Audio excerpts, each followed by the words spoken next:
জয় east Bengal. নমস্কার, আমি পিনাকি দত্ত রায়। আমার বর্তমান বয়স ৭৬ বছর, 76।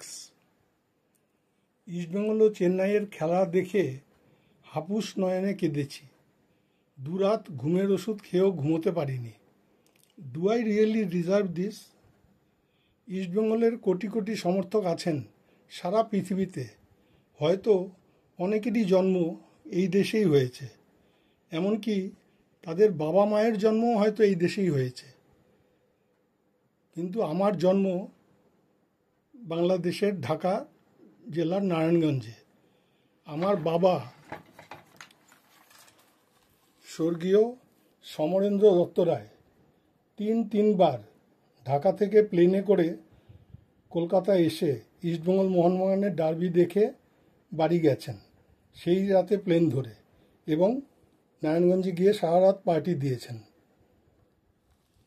আমরা 1964-এর নারায়ণগঞ্জে 14 জানুয়ারি যেই রায়টটা হলো, সেই রায়টের পর 3 মাস একটা রিফিউজি ক্যাম্পে থেকে একবেলা খেয়ে এপ্রিল মাসে মাইগ্রেশন করে ইন্ডিয়াতে চলে আসি। হাতে পয়সা ছিল না। দিনের পর দিন র্যাম্পার্টে গিয়ে ভিজে কাদায় মাউন্টেন পুলিশের গুঁতো খেয়ে খেলা দেখেছি, কিন্তু বেশিরভাগ সময় খেলা দেখে হাসি মুখে ফিরেছি। যদি কোনো কারণে যেতে না পারি মাঠে, তখন অন্যের বাড়ির জানালা দিয়ে তাদের রেডিওতে কমেন্ট্রি শুনেছি।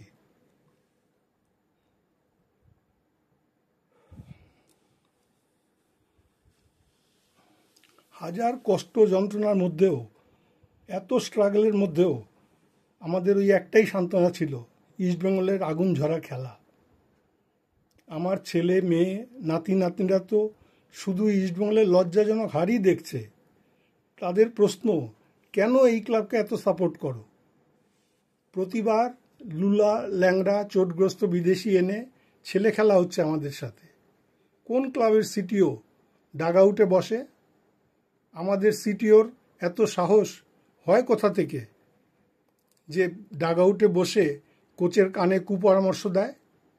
আমাদের এই গভীর ভাবাবেগ নিয়ে এই রকম ছিনিমিনি খেলা আর কতদিন চলতে থাকবে?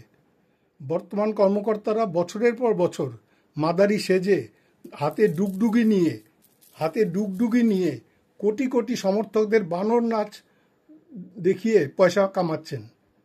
পাড়ায় তো মুখ দেখাতেই পারি না, ইদানিং আয়নাতে নিজের মুখ দেখতেও ইচ্ছে করে না।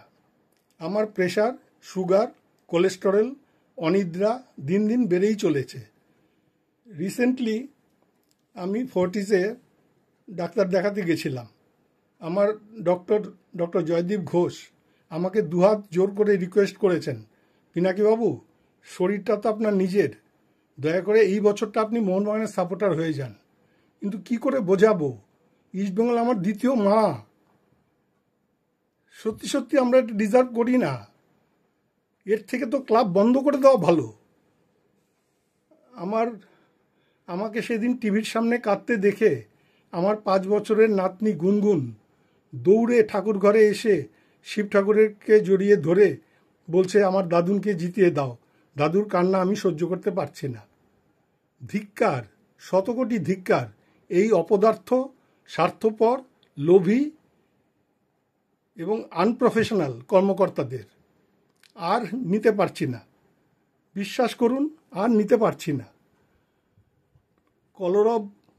কলরবের 12th ম্যানকে অসংখ্য ধন্যবাদ। অর্জুন, ঈশানকে আমার বুক ভরা ভালোবাসা। সবাই ভালো থাকবেন। জয় ইস্ট বেঙ্গল।